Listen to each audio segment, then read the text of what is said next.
আসসালামু আলাইকুম। আমি আরিফ। আমি কানাডাতে বসবাস করি।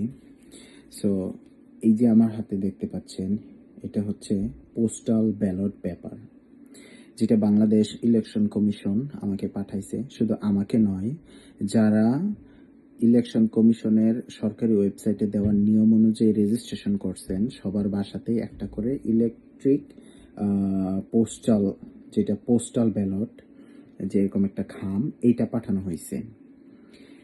এইটা হচ্ছে একটা রাষ্ট্রের মাইল ফলক, বাংলাদেশের একটা ইতিহাস, যে এরকম ব্যালট পেপারে করে বিদেশে যারা বসবাস করেন সাময়িক এবং স্থায়ীভাবে, সবার জন্যই, যাদের ভ্যালিড এনআইডি আছে, তারা ভোট দিতে পারবেন। সো এই আজকে প্রসঙ্গটা শুধু ভোট দেওয়া না, এটার ভিতরে দুইটা বিষয় আমি আজকে আপনাদের কাছে বলবো, আহ্বান জানাবো, যেটা করার জন্য, যে রাষ্ট্র সংস্কারের জন্য হ্যাঁ এবং না, এই ভোটিং সিস্টেমটা এইটার ভিতরে আছে। সো এইটা শুধু ভোট ভোট একটা ভোট দেওয়ার জন্য একটা ব্যালট এই হিসাবে দেখবেন না, এটা দেখবেন এই ব্যালট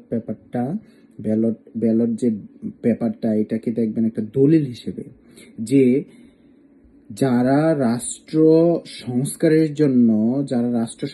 জন্য রক্ত দিছে, নিজের পরিবার পরিজনকে ছাড়ছে, যারা রাজপথে পা হারাইছে, হাত হারাইছে, এবং রাষ্ট্রকে একটা আহ, একটা একদলীয় একটা শাসন ব্যবস্থার, স্বৈর শাসন ব্যবস্থার বাইরে আনার জন্য, রাষ্ট্রকে গণতন্ত্র ফিরিয়ে দেওয়ার জন্য যারা সংগ্রাম করছে, তাদের ভবিষ্যৎ কি হবে।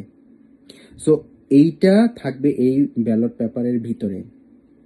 হ্যাঁ, তারপরে রাষ্ট্র সংস্কারের জন্য আরো অনেক অনেক ব্যাপারগুলো আছে এটার ভিতরে, যেটা লেখা আছে, এবং সবাই আমি আহ্বান করব, আমি নিজে এটার জন্য হ্যাঁ ভোট দিব। সো আপনারা সবাই এটা যারা যারা পাইছেন, তারা, আমি আশা করব, রাজনৈতিক বিবেচনার বাহিরে এসে আপনি কাকে ভোট দিবেন, কোন রাজনৈতিক দলকে ভোট দেবেন, ওইটা আপনার একান্ত ব্যক্তিগত ব্যাপার, কিন্তু আমি আহ্বান করব রাষ্ট্র সংস্কারের ক্ষেত্রে আপনি কোনো কম্প্রোমাইজ করবেন না, কোনো প্ররোচনা বা কোনো প্রহসনের মধ্যে আপনি না পড়ে আপনি হ্যাঁ ভোট দিবেন, এবং রাষ্ট্র গঠনের ক্ষেত্রে ঐতিহাসিক দলিল হিসেবে আপনি আপনার নাম এই দলিলের ভিতরে আপনি লিখে রাখবেন, যেটা আপনি নিজে নিজে এবং নিজের ভবিষ্যৎ প্রজন্মকে বলতে পারবেন যে হ্যাঁ, আমি এটার পক্ষে হ্যাঁ ভোট দিয়েছিলাম। সো এটাই আপনাদের কাছে আহ্বান থাকবে। Thank you.